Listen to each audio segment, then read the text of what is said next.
क्या आप जानते हैं कि कब हुआ शिलान्यास? आखिर 10 नवंबर को उत्तरा भाद्रपद नक्षत्र में हो गया शिलान्यास। एक तरफ शिला यात्राएं चल रही थीं, दूसरी तरफ केंद्र सरकार शिलान्यास की तमाम अड़चनें दूर करने में लगी थी। लेकिन उत्तर प्रदेश के तत्कालीन मुख्यमंत्री नारायण दत्त तिवारी शिलान्यास के लिए तैयार नहीं थे।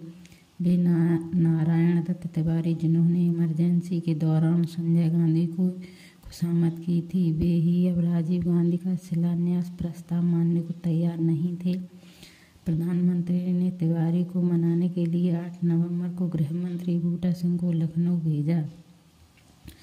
उधर बाबरी एक्शन कमेटी के लोग शिलान्यास की जमीन को विवादित बता रहे थे। कहा जा रहा था कि वह कब्रिस्तान की जमीन है। देवरहा बाबा ने साफ कह दिया था कि शिलान्यास की जगह किसी हाल में भी बदलनी नहीं चाहिए। चुनाव की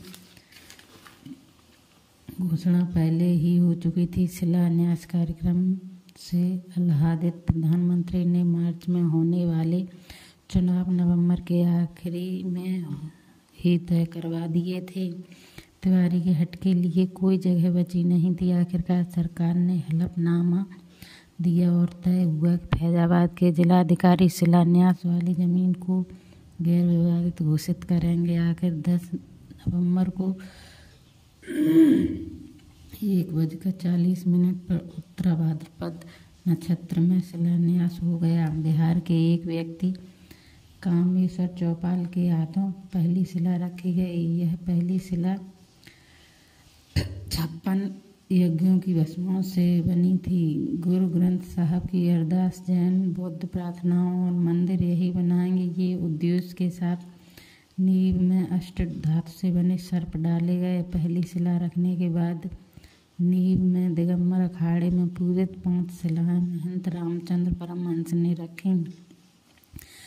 इस दिन की पूजा के यजमान श्री चंद्र दीक्षित और बद्री प्रसाद तोषनीवाला थे। इस शिलान्यास को बाबरी कमेटी ने सरकारी धोखाधड़ी माना। कुछ विरोध प्रदर्शन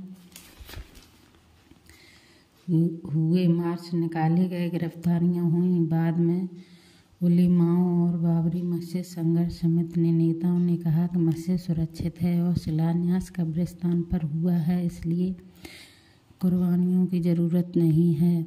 मामला शांत हुआ और शिलान्यास को बनाने की गरज से राजीव गांधी ने चुनाव प्रचार के लिए अपनी पहली सभा अध्यक्षता में ही की थी। राजीव गांधी का यह अच्छा राजनीतिक कदम था, लेकिन कांग्रेस के उनके अपने साथियों ने इसे उतना ही खराब बना दिया। चुनाव परिणाम भी तब वैसे ही आए। बोलो श्री राम।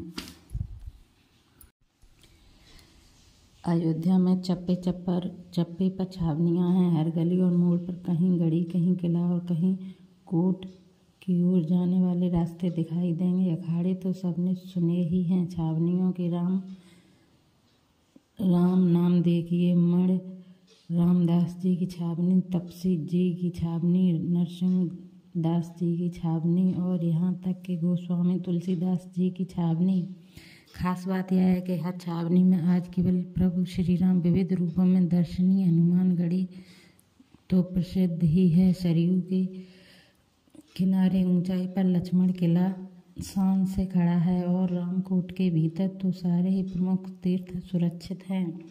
यह धर्म की नगरी है, तो यहाँ ये सैन्य तैयारियां जैसे नामकरण किसे अतीत की ओर संकेत करते हैं। आइए आज इसी जवाब को खोजबीन की जाए। अयोध्या में यह चल रहा था। बड़ी छावनी के नाम से सर्वाधिक प्रतिष्ठित छावनी है बाबा रघुनाथ दास जी की। दिल्ली के लाल किले जैसे लाल पत्थरों की 25 फुट ऊंची किलेबंदी का विशाल प्रवेश द्वार भी किसी प्रभावशाली सामंत के भीतर होने का ऐलान करता है। यह कान्यकुब्जों की शक्तिपीठ है, जिसके वर्तमान पीठाचार्य हैं श्री जगदीश्वर दास जी महाराज। उनका मानना है कि कई सदियों तक अयोध्या विधर्मियों के निशाने पर रही है। जय श्री राम। राम मंदिर की आकर्षक कारीगरी आप देखते ही रह जाएंगे जब भी आप वहां जाएंगे। तो अयोध्या में रामलला मंदिर में जल्दी ही 1800 प्रतीकों वाले कपाट दरवाजे द्वार में लगा दिए जाएंगे। इन्हें महाराष्ट्र के सागौन से तैयार किया गया है, जिन पर आकर्षक नक्काशी की गई है। इनके ऊपर तांबे की परत है जिसे सोने में मढ़ा गया है। सभी दरवाजे राम सेवकपुरम की कार्यशाला में तैयार किए गए हैं। हैदराबाद की अनुराधा टिम्बर इंटरनेशनल कंपनी मंदिर के 4 दर्जन से ज़्यादा दरवाजे तैयार किए हैं। कंपनी के शरत बाबू ने बताया कि दरवाजे 1000 साल तक बने रहेंगे। कार्यशाला में 60 दक्षिण भारतीय और स्थानीय कारीगर कर्मचारी इस काम में लगे हैं। इसमें सभी धर्मों के लोग शामिल हैं। सभी मेहमानों को हाथ में दिए जाएंगे निमंत्रण पत्र। प्राण प्रतिष्ठा के लिए मेहमानों को निमंत्रण पत्र डाक या कुरियर से नहीं बल्कि हाथों से सौंपे जाएंगे। मंदिर ट्रस्ट के प्रतिनिधियों और बड़ी संख्या में स्वयं सेवकों के जरिए सभी मेहमानों को बुलाया जाएगा। इसके अलावा रामलला तीर्थ क्षेत्र के विभिन्न प्रतिनिधि, RSS, विश्व हिंदू परिषद और उनके सहयोगी भी निमंत्रण पत्र बांटने में मदद करेंगे। कुछ मेहमानों को न्योता पहले ही मिल चुका है। पत्र पर भगवान राम की छवि है। ट्रस्ट और आमंत्रित सदस्यों में 7000 से अधिक मेहमान हैं। काशी के विद्वान कराएंगे आरती।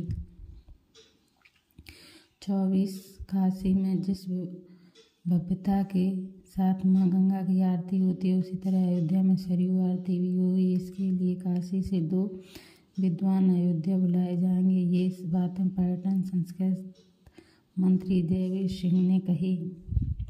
जय श्री राम।